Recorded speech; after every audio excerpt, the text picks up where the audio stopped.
ଖ୍ରୀଷ୍ଟରେ ପ୍ରିୟ ଭାଇ ଏବଂ ଭଉଣୀମାନଙ୍କୁ ପ୍ରଭୁ ଯୀଶୁଙ୍କର ବହୁମୂଲ୍ୟ ନାମରେ ମୋର ଆନ୍ତରିକ ନମସ୍କାର। ପ୍ରିୟ ବନ୍ଧୁଗଣ, ଆଜିର ଭିଡ଼ିଓ ଯେଉଁ ରହିଅଛି, ଭିଡ଼ିଓରେ ଆମେମାନେ ଆଉ କିଛି ଏକ୍ସଟ୍ରା ବିଷୟ ଆମେମାନେ ଜାଣିବା ଯେ ମହାତ୍ମା ଗାନ୍ଧୀ ସେ ଅହିଂସା ନୀତିକୁ ଅନୁସରଣ କରୁଥିଲା ବେଳେ ଅନ୍ୟାନ୍ୟ ସ୍ୱାଧୀନତା ସଂଗ୍ରାମୀମାନେ ସେମାନେ ହିଂସାର ପଥକୁ ବାଛିଥିଲେ। ତେବେ ମହାତ୍ମା ଗାନ୍ଧୀ ଅହିଂସା ପଥକୁ ଯେଉଁ ବାଛିଥିଲେ କେଉଁଠାରୁ ପ୍ରେରଣା ପାଇଥିଲେ, ଆଉ ଯେଉଁ ଅନ୍ୟ ସ୍ୱାଧୀନତା ସଂଗ୍ରାମୀମାନେ ଥିଲେ ସେମାନେ ହିଂସା ପଥକୁ ବାଛିଲେ, ସେମାନେ କେଉଁଠାରୁ ପ୍ରେରଣା ପାଇଥିଲେ, ଏ ସମସ୍ତ ବିଷୟକୁ ଆମେ ଆଲୋଚନା କରିବା। ତେଣୁ ଭିଡ଼ିଓକୁ ଛାଡ଼ିକି ଯାଆନ୍ତୁ ନାହିଁ, ଆଉ ଏବେଠାରୁ ଭିଡ଼ିଓକୁ ଗୋଟେ ଲାଇକ୍ କରିଦିଅନ୍ତୁ। ଚ୍ୟାନେଲକୁ ଯଦି ପ୍ରଥମ ଥର ଆସିଛନ୍ତି ଚ୍ୟାନେଲକୁ ସବସ୍କ୍ରାଇବ୍ କରନ୍ତୁ। ଚାଲନ୍ତୁ ଆମେମାନେ ବିଷୟବସ୍ତୁକୁ ଯିବା। ମହାତ୍ମା ଗାନ୍ଧୀଙ୍କ ଜୀବନକୁ ଯଦି ଆମେ ଦେଖିବା, ସେ 1869 ମସିହାରେ ଗୁଜରାଟର ପୋରବନ୍ଦରଠାରେ ଏକ ହିନ୍ଦୁ ପରିବାରରେ ଜନ୍ମଗ୍ରହଣ କରିଥିଲେ। ଦେଖନ୍ତୁ, ମହାତ୍ମା ଗାନ୍ଧୀ ଏକ ହିନ୍ଦୁ ପରିବାରରେ ଜନ୍ମଗ୍ରହଣ କରିଥିଲେ, ଆଉ ତାଙ୍କର ଜୀବନ କାଳ ଥିଲା 1869ରୁ 1948। ଆଉ ତାଙ୍କର ପୁରା ନାମ ଥିଲା ମୋହନଦାସ କରମଚାନ୍ଦ ଗାନ୍ଧୀ, ଆଉ ସେ ଥିଲେ ଅହିଂସା ଏବଂ ସତ୍ୟବାଦୀ ଥିଲେ। ଆଉ ତାଙ୍କ ପିତାଙ୍କ ନାମ ଥିଲା କରମଚାନ୍ଦ ଗାନ୍ଧୀ ଓ ମାଆଙ୍କ ନାମ ଥିଲା ପୁତଲିବାଇ। ଆଉ ଯେତେବେଳେ ସେ ବଡ଼ ହେଲେ, ତାଙ୍କର ପଢ଼ାକୁ ସରାଇଲେ, ଆଉ ସେତେବେଳେ ସେ ଓକିଲାତି କରିବା ପାଇଁ ସେ ଲଣ୍ଡନ ଚାଲି ଯାଇଥିଲେ, ବିଲାତକୁ। ଆଉ ସେଠାରେ ନିଜର ଓକିଲାତି ପଢ଼ା ସମାପ୍ତ କରିକି ଲ ପ୍ରାକ୍ଟିସ୍ କରିବା ପାଇଁ ସେ 1893 ମସିହାରେ ସାଉଥ ଆଫ୍ରିକା ବା ଦକ୍ଷିଣ ଆଫ୍ରିକାକୁ ସେ ଚାଲି ଯାଇଥିଲେ। ଆଉ ସେଇଠାରେ ସେ ଅନୁଭବ କଲେ ଭେଦଭାବ, କଳା ଗୋରା ଭେଦଭାବ, ବଡ଼ ସାନ ଭେଦଭାବ, ସବୁଠି ସେଇଠି ସେ କ'ଣ କଲେ, ସବୁ ଏକ୍ସପିରିଏନ୍ସ କଲେ ସେଠାରେ। ଏହା ହିଁ ତାଙ୍କୁ ଆନ୍ଦୋଳନ କରିବା ପାଇଁ ପ୍ରେରଣା ଯୋଗାଇଥିଲା। ଭେଦଭାବ, ଯାହାର ନାଁ ସେ ଦେଇଥିଲେ ସତ୍ୟାଗ୍ରହ ବୋଲି। ଆଉ 1915 ମସିହାରେ ସେ ଭାରତକୁ ଫେରି ଆସିଥିଲେ, ଆଉ ଭାରତୀୟ ସ୍ୱାଧୀନତା ଆନ୍ଦୋଳନର ନେତୃତ୍ୱ ନେଇଥିଲେ। ତାଙ୍କ ସତ୍ୟାଗ୍ରହ ଗୁଡ଼ିକ ମଧ୍ୟରେ ଯେମିତି ଲବଣ ସତ୍ୟାଗ୍ରହ, ଅସହଯୋଗ ଆନ୍ଦୋଳନ, ଭାରତ ଛାଡ଼ ଆନ୍ଦୋଳନ, ବିଦେଶୀ ବସ୍ତ୍ର ବର୍ଜନ, ଏମିତି ଅନେକ ଆନ୍ଦୋଳନ ଗୁଡ଼ିକ ଥିଲା। ଆଉ ତାଙ୍କର ସବୁ ଆନ୍ଦୋଳନ ଗୁଡ଼ିକ ଶାନ୍ତିପ୍ରିୟ ଥିଲା ଏବଂ ଅହିଂସା ନୀତିରେ ପରିଚାଳିତ ହେଉଥିଲା। ମହାତ୍ମା ଗାନ୍ଧୀ ଅନେକ ଥର ଜେଲ୍ ବି ଯାଇଛନ୍ତି, କିନ୍ତୁ ସେ ତାଙ୍କ ଜୀବନରେ କେବେ ବି ହିଂସା କରିନଥିଲେ। ଆଉ ସେ ଶିଖିଥିଲେ ବାଇବେଲରୁ ଶତ୍ରୁକୁ ତୁମେ କ୍ଷମା କର, ଆଉ ଯିଏ ତୁମର ଗୋଟିଏ ଗାଲରେ ଚାପୁଡ଼ା ମାରେ ତାକୁ ତୁମେ ଆର ଗାଲ ମଧ୍ୟ ଦେଖାଇ ଦିଅ। ସବୁ ବିଷୟ ଆମେ ଆଲୋଚନା କରିବା ପ୍ରିୟ ବନ୍ଧୁଗଣ। ଆଉ ଶେଷରେ 1948 ମସିହା ଜାନୁଆରୀ ମାସ 30 ତାରିଖରେ ନାଥୁରାମ ଗଡ଼ସେ ନାମରେ ଜଣେ ବ୍ୟକ୍ତି ମହାତ୍ମା ଗାନ୍ଧୀକୁ ଗୁଳି କରିକି ହତ୍ୟା କରିଥିଲେ। ତେବେ ଏହା ଥିଲା ମହାତ୍ମା ଗାନ୍ଧୀଙ୍କର ଜୀବନୀ କାହାଣୀ, ଯେଉଁଟାକି ପୁରା ସର୍ଟକଟ୍ରେ ମୁଁ ଆପଣଙ୍କୁ ଜଣାଇଲି।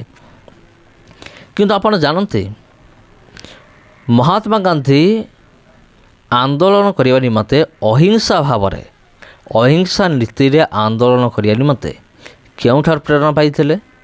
ସେ ବାଇବେଲରୁ ହିଁ ପ୍ରେରଣା ପାଇଥିଲେ। ଆଉ ଯେଉଁଟାକି ଆପଣ ପାଇପାରିବେ ମାଥ୍ୟୁ ଲିଖିତ ସୁସମାଚାର ତା'ର 5 ପର୍ବର 38 ପଦରୁ ଆପଣ ପଢ଼ିବେ ଯଦି 48 ପଦ ପର୍ଯ୍ୟନ୍ତ ଏଠାରେ ଲେଖା ଅଛି। ଏଠାରେ ଏମିତି ଲେଖା ଅଛି, ମୁଁ ଅଳ୍ପ ସମୟ ନେବି, ବହୁତ ଅଳ୍ପ ସମୟ। ତୁମେ ଶୁଣିଆଛ ଉକ୍ତ ଅଛି, ଚକ୍ଷୁର ପରିବର୍ତ୍ତେ ଚକ୍ଷୁ ଆଉ ଦନ୍ତର ପରିବର୍ତ୍ତେ ଦନ୍ତ। କିନ୍ତୁ ମୁଁ ତୁମମାନଙ୍କୁ କହୁଅଛି, ଦୁଷ୍ଟର ପ୍ରତିରୋଧ କର ନାହିଁ, ମାତ୍ର ଯେ କି ତୁମର ଡାହାଣ ଗାଲରେ ଚାପୁଡ଼ା ମାରେ ତାକୁ ଅନ୍ୟ ଗାଲ ମଧ୍ୟ ଦେଖାଇ ଦିଅ। ଯେଉଁଟାକି ମୁଁ ଆପଣଙ୍କୁ କହୁଥିଲି, ମହାତ୍ମା ଗାନ୍ଧୀ ବି କହୁଥିଲେ, ଯିଏ ତୁମର ଡାହାଣ ଗାଲରେ ଚାପୁଡ଼ା ମାରେ ତାକୁ ତୁମେ ଅନ୍ୟ ଗାଲ ମଧ୍ୟ ଦେଖାଇ ଦିଅ। ଆଉ କେହି ଯଦି ତୁମ ସହିତ ବିଚାର ସ୍ଥାନରେ ବିବାଦ କରି ତୁମର ଅଗରଖା ନେବାକୁ ଇଚ୍ଛା କରେ ତାହାକୁ ଚାଦର ମଧ୍ୟ ଦେଇଦିଅ। ପୁଣି ଯେ କିଏ ତୁମକୁ କୋଷେ ଯିବା ପାଇଁ ବାଧ୍ୟ କରେ ତା ସାଙ୍ଗରେ 2 କୋଷ ଯାଅ। ଯେ ତୁମକୁ ମାଗେ ତାହାକୁ ଦିଅ, ପୁଣି ଯେ ତୁମଠାରୁ ଋଣ ନେବାକୁ ଇଚ୍ଛା କରେ ତା ପ୍ରତି ବିମୁଖ ହୁଅ ନାହିଁ। ତୁମେମାନେ ଶୁଣିଆସ ଉକ୍ତ ଅଛି, ତୁମର ପ୍ରତିବାସୀକି ପ୍ରେମ କର ଓ ତୁମର ଶତ୍ରୁକୁ ଘୃଣା କର। କିନ୍ତୁ ମୁଁ ତୁମମାନଙ୍କୁ କହୁଅଛି, ତୁମମାନଙ୍କର ଶତ୍ରୁମାନଙ୍କୁ ପ୍ରେମ କର, ପୁଣି ଯେଉଁମାନେ ତୁମମାନଙ୍କୁ ତାଡ଼ନା କରନ୍ତି ସେମାନଙ୍କ ନିମନ୍ତେ ପ୍ରାର୍ଥନା କର, ଯେପରି ତୁମେମାନେ ତୁମମାନଙ୍କର ସ୍ୱର୍ଗସ୍ଥ ପିତାଙ୍କର ସନ୍ତାନ ହେବ। ସେ ତ ଦୁଷ୍ଟ ଓ ସନ୍ଥ ଉଭୟଙ୍କ ଉପରେ ଆପଣା ସୂର୍ଯ୍ୟ ଉଦୟ କରାନ୍ତି, ପୁଣି ଧାର୍ମିକ ଓ ଅଧାର୍ମିକମାନଙ୍କ ଉପରେ ବୃଷ୍ଟି ବର୍ଷାନ୍ତି। ଆଉ ଯେଉଁମାନେ ତୁମମାନଙ୍କୁ ପ୍ରେମ କରନ୍ତି ସେମାନଙ୍କୁ ପ୍ରେମ କଲେ ତୁମମାନଙ୍କର କି ପୁରସ୍କାର? କରଗ୍ରାହୀମାନେ ସୁଦ୍ଧା କ'ଣ ତାହା କରନ୍ତି ନାହିଁ? ଆଉ ତୁମେମାନେ ଯଦି କେବଳ ନିଜ ନିଜ ଭାଇମାନଙ୍କୁ ନମସ୍କାର କର, ତେବେ ଅଧିକ କ'ଣ କର? ବିଜାତୀୟମାନେ ସୁଦ୍ଧା କ'ଣ ତାହା କରନ୍ତି ନାହିଁ? ଅତଏବ ତୁମମାନଙ୍କ ସ୍ୱର୍ଗସ୍ଥ ପିତା ଯେପରି ସିଦ୍ଧ, ତୁମେମାନେ ମଧ୍ୟ ସେହିପରି ସିଦ୍ଧ ହୁଅ। ତେବେ ପ୍ରିୟ ବନ୍ଧୁଗଣ, ଆପଣମାନେ ସବୁ ବିଷୟ ଶୁଣିଲେ। ମୁଁ ବାଇବେଲର ଯେଉଁ ଅଂଶ ମୁଁ ପଢ଼ିଲି ଆପଣମାନେ ଶୁଣିଲେ। ବିଶେଷ କରି ଏଇ ଅଂଶଟି ମହାତ୍ମା ଗାନ୍ଧୀଙ୍କ ଉପରେ ବହୁତ ବଡ଼ ପ୍ରଭାବ ପକାଇଥିଲା। ଆଉ ସେ ନିଷ୍ପତ୍ତି ମଧ୍ୟ ନେଇଥିଲେ, ମୁଁ ଯଦି ଆନ୍ଦୋଳନ କରିବି, ପ୍ରଭୁ ଯୀଶୁଙ୍କର ଏହି ଅହିଂସା ନୀତି ଅନୁସାରେ ହିଁ ମୁଁ ଆନ୍ଦୋଳନ କରିବି। ଆଉ ତାହାକୁ ସେ ପ୍ରୟୋଗ ମଧ୍ୟ କରିଥିଲେ ନିଜର ଆନ୍ଦୋଳନରେ। କିନ୍ତୁ ଦେଖିବା, ଅନ୍ୟ ସ୍ୱାଧୀନତା ସଂଗ୍ରାମୀମାନେ ସେମାନେ ହିଂସା ପଥକୁ ବାସିଥିଲେ। ସେମାନେ କେଉଁଠୁ ପ୍ରେରଣା ପାଇଥିଲେ? ସେମାନେ ପ୍ରେରଣା ପାଇଥିଲେ ନିଜ ନିଜ ଧର୍ମଶାସ୍ତ୍ରରୁ, ହିନ୍ଦୁ ଧର୍ମଶାସ୍ତ୍ରରୁ। କାରଣ ହିନ୍ଦୁ ଦେବାଦେବୀମାନେ, ତାଙ୍କ ଶାସ୍ତ୍ରରେ ଲେଖା ଅଛି, ସେମାନେ ସବୁବେଳେ ହିଂସା କରିଛନ୍ତି, ବିନାଶ କରିଛନ୍ତି, ରାକ୍ଷସମାନଙ୍କୁ ସଂହାର କରିଛନ୍ତି। ଆଉ ସେମାନେ ଭାବିଲେ, ଯଦି ଆମର ଭଗବାନ ଯଦି ହିଂସା ନୀତିକୁ ଆପଣେଇଥିଲେ, ଯେ ଦୁଷ୍ଟର ବିନାଶ କରିଥିଲେ, ତେବେ ଆମେ ବି ହିଂସା ନୀତିକୁ ଆପଣେଇ ଇଂରେଜମାନଙ୍କର ବିନାଶ କାହିଁକି ନ କରିବା? ସେଥିପାଇଁ ସେମାନେ କ'ଣ କଲେ? ସେଥିପାଇଁ ସେମାନେ ଏହି ହିଂସା ପଥକୁ ବାସିଲେ। ସେମାନେ ଭାବିଲେ, ଆମେ ବି ଯୁଦ୍ଧ କରିବା ଆମ ଦେବତାଙ୍କ ପରି, ଆମ ଭଗବାନମାନଙ୍କ ପରି ଆମେ ବି ଯୁଦ୍ଧ କରିବା ଇଂରେଜମାନଙ୍କ ବିରୁଦ୍ଧରେ ଏବଂ ତାଙ୍କୁ ହତ୍ୟା କରିବା, ଆଉ ଆମର ଭାରତକୁ ଆମେ ସ୍ୱାଧୀନ କରିବା। ଆଉ ସେମାନେ ଆରମ୍ଭ ମଧ୍ୟ କରିଦେଲେ ସେମିତି କରିବା, ହିଂସା କରିବା ଆରମ୍ଭ କଲେ। କିନ୍ତୁ ତାଙ୍କର ଏଇ ହିଂସାର ପଥ କୌଣସି କାମରେ ଆସିଲା ନାହିଁ। ଶେଷରେ ମହାତ୍ମା ଗାନ୍ଧୀ ସେ ଭାରତକୁ ସ୍ୱାଧୀନତା ଦେଲେ। କାରଣ ମହାତ୍ମା ଗାନ୍ଧୀ ବାଇବେଲର ନୀତି ଏବଂ ଆଦର୍ଶକୁ ସେ କ'ଣ କରୁଥିଲେ? ଅନୁସରଣ କରୁଥିଲେ।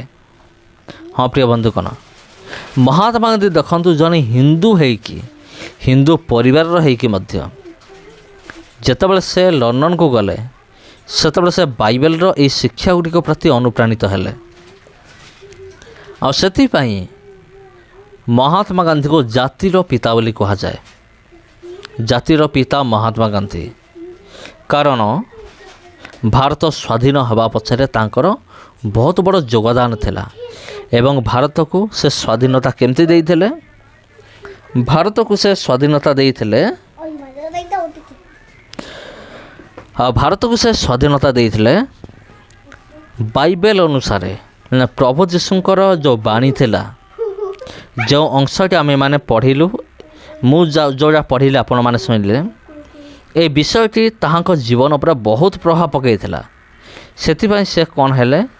ସେ ଜାତିର ପିତା ବୋଲି ପରିଗଣିତ ହେଲେ ଏବଂ ଶେଷରେ ଭାରତକୁ ସ୍ୱାଧୀନ ମଧ୍ୟ ଦେଲେ। ସମସ୍ତ ନମସ୍କାର ପ୍ରିୟ ବନ୍ଧୁଗଣ। ଭିଡ଼ିଓ ଭଲ ଲାଗିଥିଲେ ଭିଡ଼ିଓକୁ ସେୟାର କରନ୍ତୁ, ଚ୍ୟାନେଲକୁ ସବସ୍କ୍ରାଇବ୍ କରନ୍ତୁ। ଧନ୍ୟବାଦ।